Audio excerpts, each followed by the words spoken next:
because I'm sleazy. I'm sleazy like every morning. We love sleaze, don't we, Henry? I think it's the one thing that unites all us Tories, Henry, our love of sleaze. I mean, take this latest Tory sleaze story, and well, I say latest, I mean, what's the time now?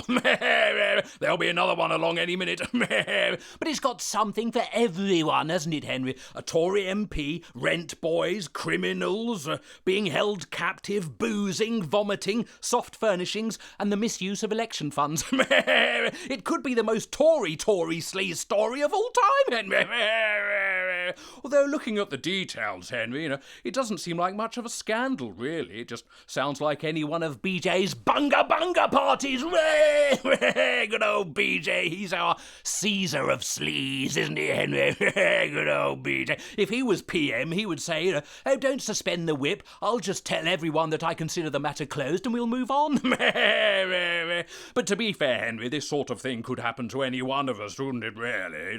It was only last month that I received an unsolicited photo of a gentleman's private member, as it were, from a phone number I didn't recognise, so I, of course, did what any, self-respecting Tory would do in that situation.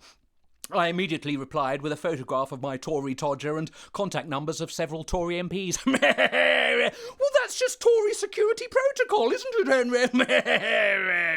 Anyway, shouldn't we be focusing on more serious matters, Henry, like the possibility that Angela Rayner may owe a few quid on the sale of a house from over 10 years ago? Anyway, Labour sleaze is rubbish compared to our Tory sleaze, isn't it, Henry? I mean, ours is a lot more fruity. Ooh. It always contains a bit of naughty nookie, doesn't it? Ooh. Anyway, Henry Moustache, I'll see you at the club later, and we'll certainly misuse some election funds on a bottle or 12 for again, we see you later. Ta-ta, ta-ta, ta-ta, ta-ta, ta-ta, ta-ta, ta-ta, ta-ta, ta-ta.